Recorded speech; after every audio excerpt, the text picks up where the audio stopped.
Wassail, beautiful people. So we're going to be looking at this notion of the first merged arrival in the physical realm. So you and another soul arriving in a physical realm, not necessarily here on earth, but two souls inhabiting one body as a kind of comfort and security.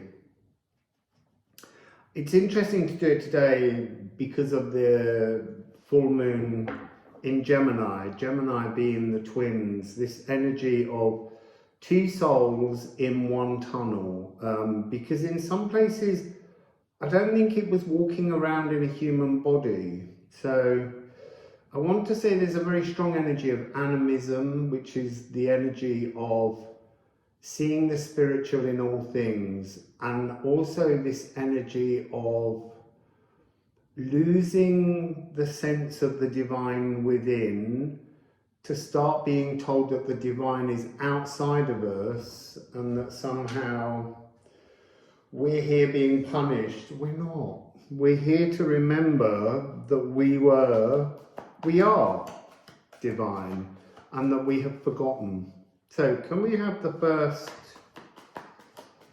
story here? I will put a thing at the end where you can purchase your own version of these readings, but I haven't worked it all out yet. Hopefully I will have by the time I post the video. So also thank you all for the comments that you're sending and the donations. I haven't been able to reply because I don't have any internet connection here, and so when I move in a few days I should be back on the Wi-Fi and be able to function more fully. It's been nice resting without that continual urgency. So can we please tune into a first merge? It's a bit like a twin flame mirror soul, but it's a first merge. The soul and the purpose that you and another first came into physical existence in.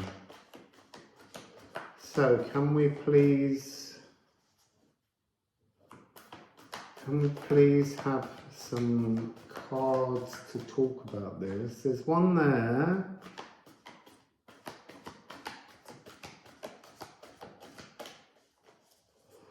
It's interesting, it's face down, but I can see that it's Jupiter, so I'm going to hold it up while I'm still shuffling, because on the back of Jupiter it says, I am vast, I am tiny.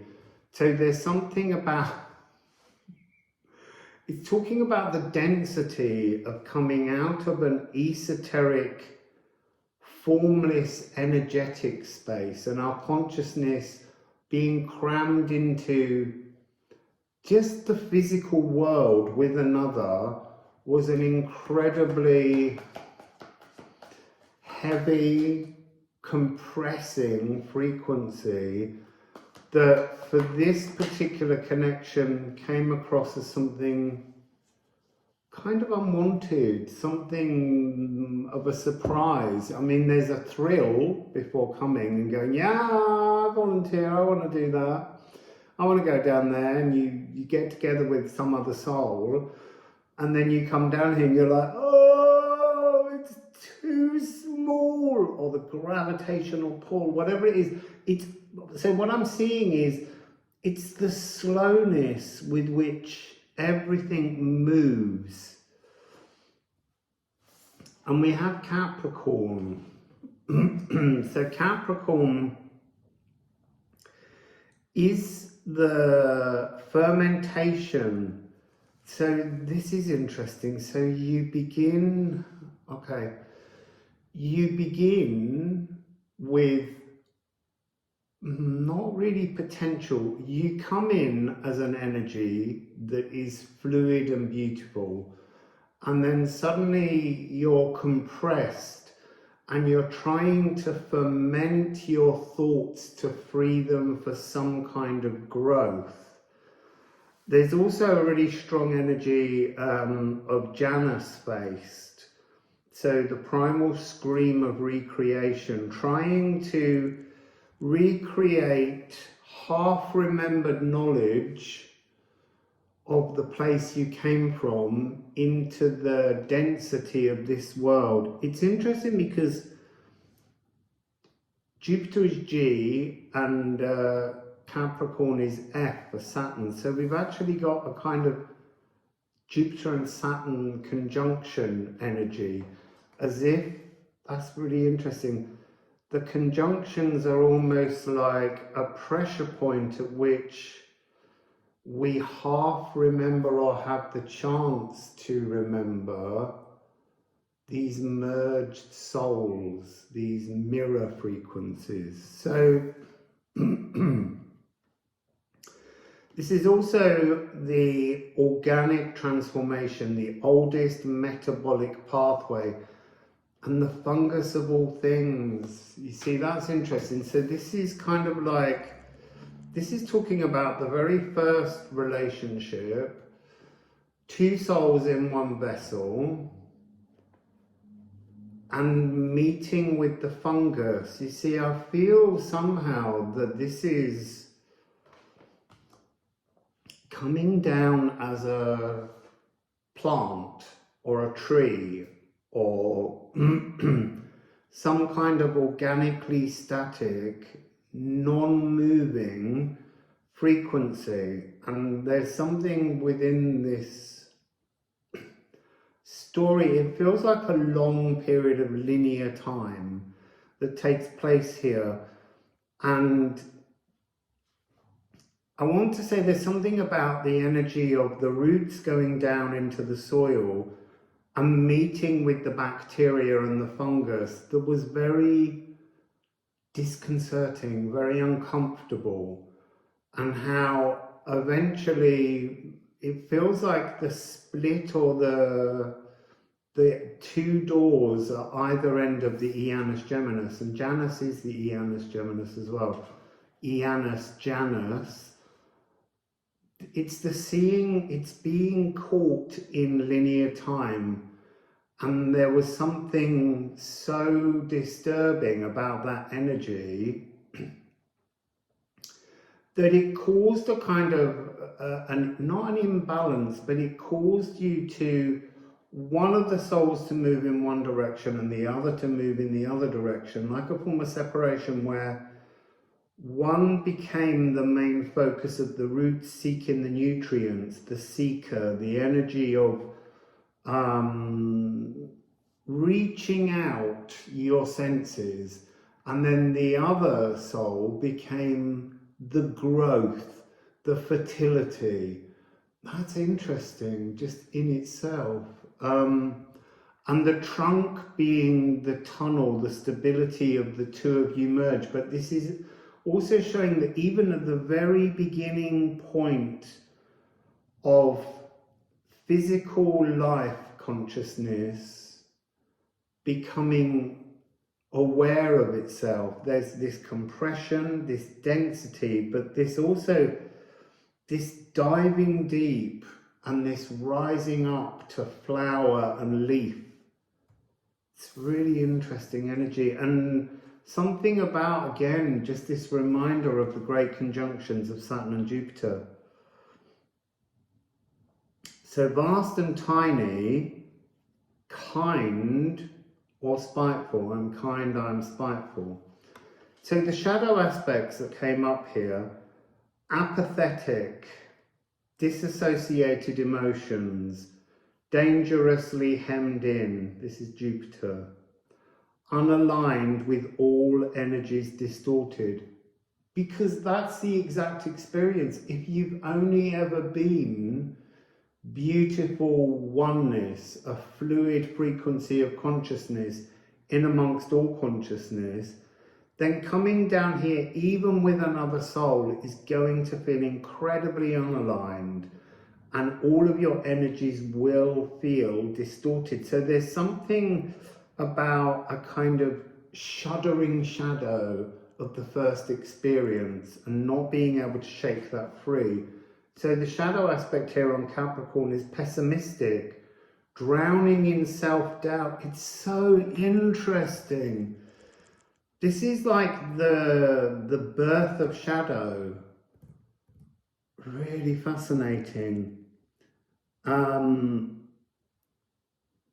depleted achievement junkie.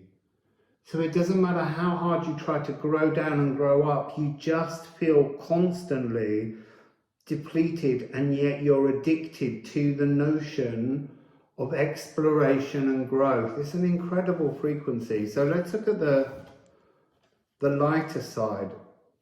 Generous, open-hearted, beaming, joyous expansion, sky god of cosmic order and law, and the cosmic wings that cleanse all energy centers. So there's something about the two of you coming down to explore and seek out the love with an open heart, but being absolutely, I want to say, stuck in the mud, because that's where the roots are, rigidity, as you have to plow through the fears and the shadows.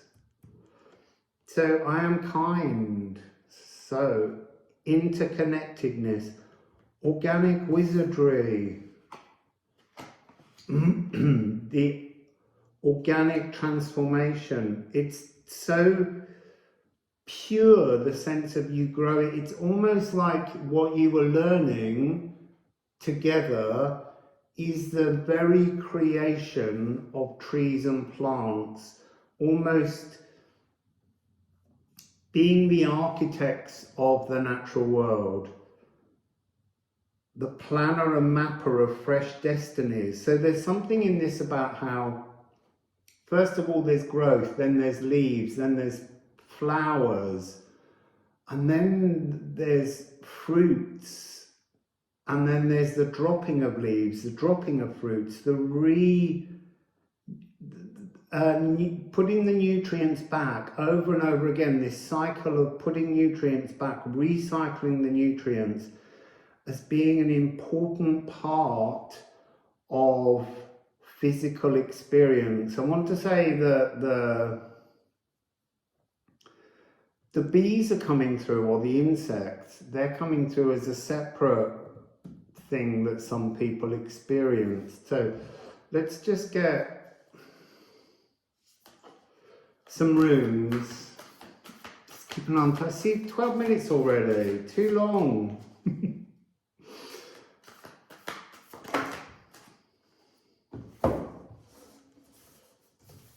You see, we have Ripening, ripen, this energy of ripening, this energy of growth, this energy of exploration as a tree, as this frequency. And we must all grow generously wise. So there's something about wisdom, the Sagittarius. But we also have horse, which is coming over really strongly with towardness, but the is the horse. It's like the staticness of a tree and the notion of allowing the seeding of the trees to almost be further away, like the early energy between the two of you was to resolve and work out and plan the future of offspring.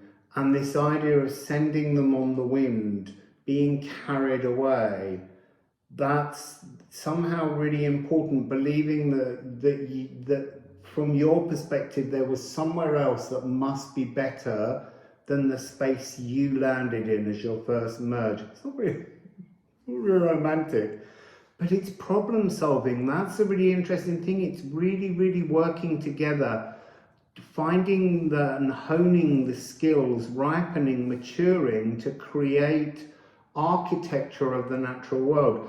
And then this notion of moving towards the future has also got this energy of knowing that the staticness is just one part of physical experience, because you're being visited by in this life you're being visited by insects, by birds, there's worms, there's the mycelium, the fungus, and there's this sense of everything else seems to have a greater mobility than you. And so there's something in your twinned soul, your mirrored merge, that seeks to walk, to fly, to swim, but to move. You see, and now they're showing me seaweed forest. So this is all about the merging of life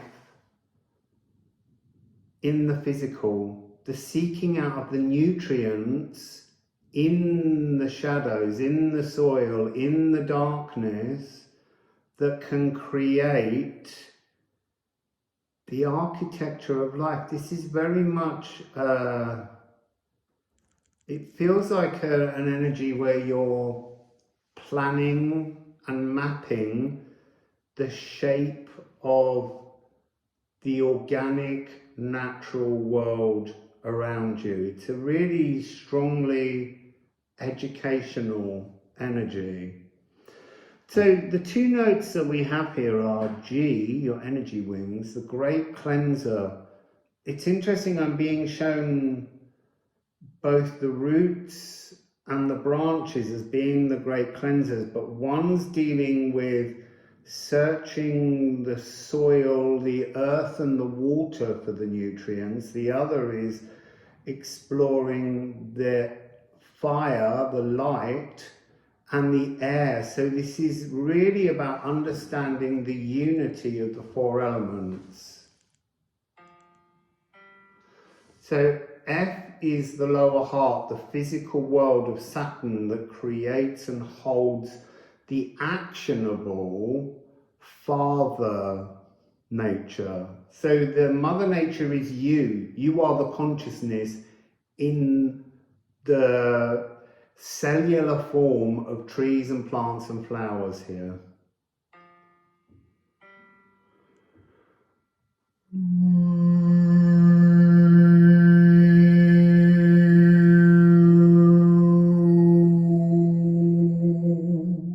It's very much green lower heart chakra energy.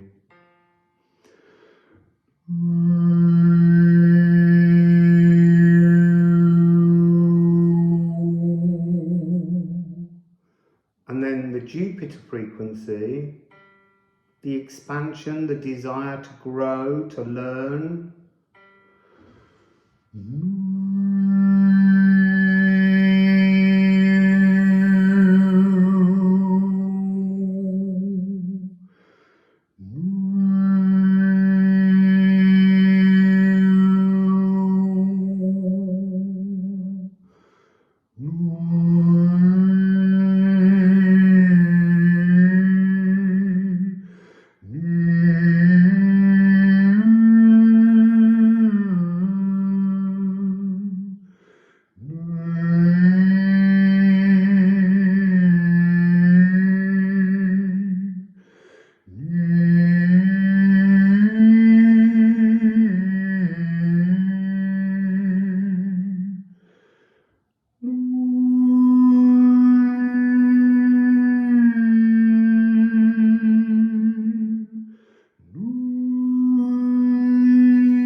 So while I was singing and tuning in to that melody, I was shown this energy of Jupiter, this expansion, this learning, this frequency of a whole series, because of the Ripening, the ripening, the maturing, understanding the separation of seasons. And that's really interesting, because this is almost, well, I guess the first time as two souls, two consciousness in this tree vessel that you experience linear time. And remember, you've got to begin, two of you, with all the DNA of your consciousness opening into the physical world.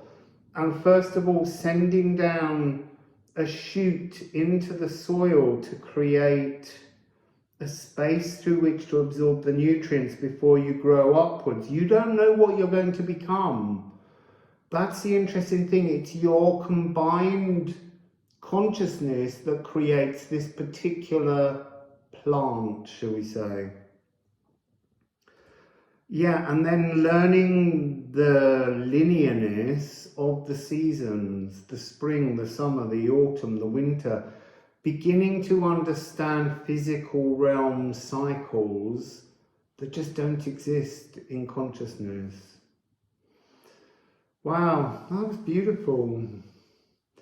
So I'm gonna work out how you can purchase them, and that will be at the end of the video. And keep sending your donations for now, and please also keep commenting and writing to each other. Share these experiences, because these really are, if you're part of this collective, somewhere in that collective will be other souls that you remember inhabiting a body with. So reach out and talk to each other. Much love to you all. Wassail.